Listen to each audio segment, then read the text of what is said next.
আগামী বৃহস্পতিবার রয়েছে ক্লাস 12 সেমিস্টার 4 অর্থাৎ উচ্চ মাধ্যমিক 2026-এর রেজাল্ট। কিভাবে, কোন ওয়েবসাইট, কোন অ্যাপ মারফত তোমরা রেজাল্ট দেখতে পারবে তা ইতিমধ্যেই আলোচনা করেছি। আজকে আলোচনা করব তোমাদের ক্লাস 12 সেমিস্টার 4 এবং সেমিস্টার 3 মিলিয়ে তোমাদের পাস মার্কস কত।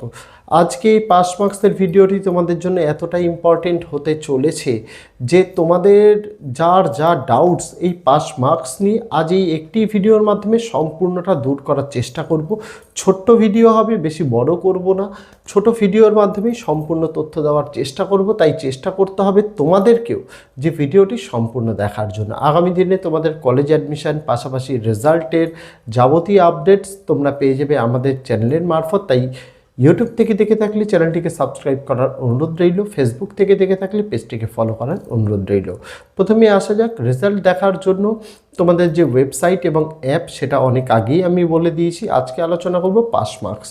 দেখো, যদি তোমাদের দেখা হয় ক্লাস 12 বলো, সেমিস্টার 4 বলো বা সেমিস্টার 3 বলো, তোমাদের মোট 6টি বিষয় ছিল, যেখানে বাংলা এবং ইংরেজি ছিল কম্পালসারি সাবজেক্ট, আর বাকি 4টের মধ্যে 3টে ছিল মেন সাবজেক্ট আর একটা ছিল তোমাদের অপশনাল সাবজেক্ট। এখানেই তোমাদের 9.1 রুল, 9.2 রুল কিন্তু অ্যাপ্লাই হবে। সেই রুলটা একটু তোমাদের বিস্তারিত বলে দিতে চাই। 9.1 রুলটা কি, যদি অপশনাল সাবজেক্ট বাদ দিয়ে বাকি 5টা বিষয়ের মধ্যে কোনো বিষয়ে তোমার যদি দেখা যায় যে 5 নম্বর উঠতে তোমার 2 নম্বর, 3 নম্বর বা 5 নম্বরও শর্ট পড়ছে, সেই ক্ষেত্রে বোর্ডের তরফ থেকে তোমাকে কিন্তু সেই নম্বরটা অন্য যে বিষয়ে তুমি বেশি নম্বর পেয়েছো সেখান থেকে মাইনাস করে দিয়ে দেওয়া হবে। একটা এক্সাম্পল আমি দিই। দেখা গেল যে বাংলা ইংরেজির মধ্যে দিয়ে বাংলায় পেয়েছো তুমি 35, ইংরেজিতে পেয়েছো 30, আর বাকি প্রত্যেকটা বিষয়ে মানে বাকি যে দুটো বিষয় সেটা আমি পল সায়েন্স ধরলাম, সেটাতে 30, ইতিহাসে ধরলাম 30, এডুকেশানে ধরলাম তুমি পেয়েছো 25। ঠিক আছে, একটা এক্সাম্পল, এডুকেশানে ধরলাম 25 পেয়েছো, আর অপশনাল সাবজেক্ট 9.1 রুলে কিন্তু অ্যাপ্লাই করে না।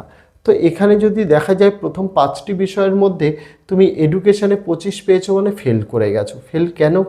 কারণ সেমিস্টার 3তে 12তে পাস ছিল, সেমিস্টার 4-এ 12তে পাস ছিল, 12 আর 12 24, আর 20তে যে প্রজেক্ট ছিল 20-র মধ্যে 6-এ পাস, মোট 30-এ পাস ছিল। সেখান থেকে তোমার কিন্তু 25 পেয়েছো মানে 5 নাম্বার শর্ট ছিল। তো ওই যে 5 নম্বর তুমি বাংলায় বেশি পেয়েছো, অর্থাৎ বাংলায় 35 পেয়েছো, সেই বাংলায় 5 নম্বরটা মাইনাস করে তোমাকে কিন্তু দিয়ে দেওয়া হবে এডুকেশানে। এটা 9.1 রুল, যেখানে বলা হয় যে অপশনাল বাদ দিয়ে প্রথম 5টি বিষয়ের মধ্যে কোনো বিষয়ে যদি কম নম্বর পাও এবং সেই কম নম্বরটা যদি অন্য বিষয়ে এমন যদি দেখা যায় যে বেশি নম্বর পেয়েছো, সেখান থেকে মাইনাস করে তোমার সেই বিষয়ে 5 নম্বরটা দিয়ে দেওয়া হবে। এটা হচ্ছে 9.1 রুল।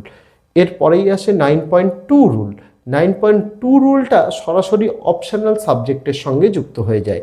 এই 9.2 রুলটাকে এর আগে আমরা সেমিস্টার সিস্টেমের আগে আমরা বলে থাকতাম বেস্ট অফ 5 ক্যালকুলেশন হিসেবে। কীরকম হিসেব হয়? বাংলা ইংরেজিতে তুমি পাস করে গেলে, বাকি যে 4টে বিষয় রয়েছে, সাপোজ ধরলাম তুমি ম্যাথস, ফিজিক্স, কেমিস্ট্রি আর বায়োলজি নিয়েছো। বায়োলজি তোমার 4 সাবজেক্টে রয়েছে, কিন্তু দেখা গেল যে তুমি ফিজিক্সে ফেল করে গেছো, ফিজিক্সে তুমি 5 পেয়েছো, 5 নম্বর উঠছে না।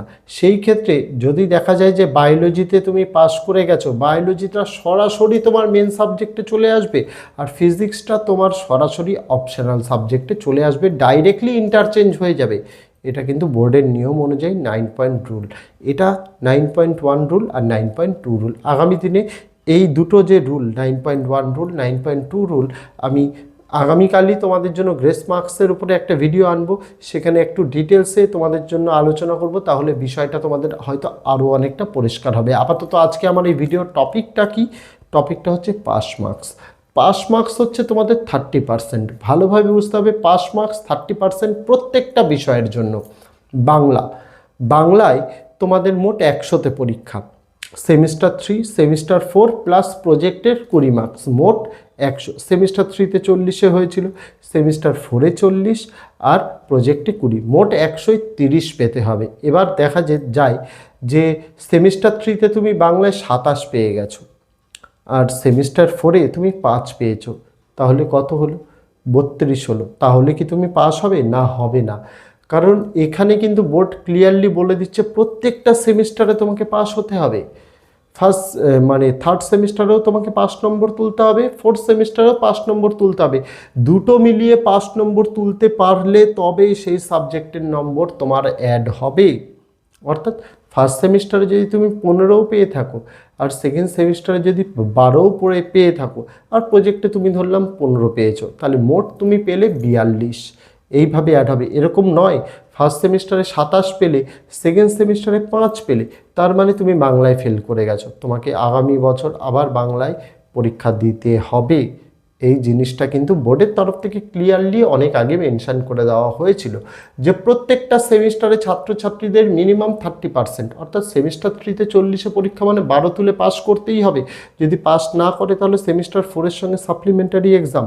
কিন্তু সেমিস্টার 4-এ যদি 5 নম্বর তুলতে অসমর্থ হয় তাহলে তাকে সাপ্লিমেন্টারি এক্সাম দেওয়া নেবে, মানে সাপ্লিমেন্টারি এক্সাম নেওয়া হবে কি না সেই নিয়ে বোর্ডের তরফ থেকে হয়তো যেদিন রেজাল্ট 14ই মে সেই দিন ঘোষণা করা হবে। আপাতত আমরা কোনো কমেন্ট করব না।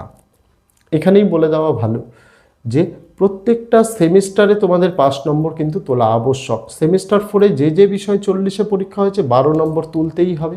যে যে বিষয় 35 নম্বরে পরীক্ষা হয়েছে 10.5 মানে 11 তুলতেই হবে। এই নম্বরটা বাধ্যতামূলক। গ্রেস মার্কস তো রয়েছেই।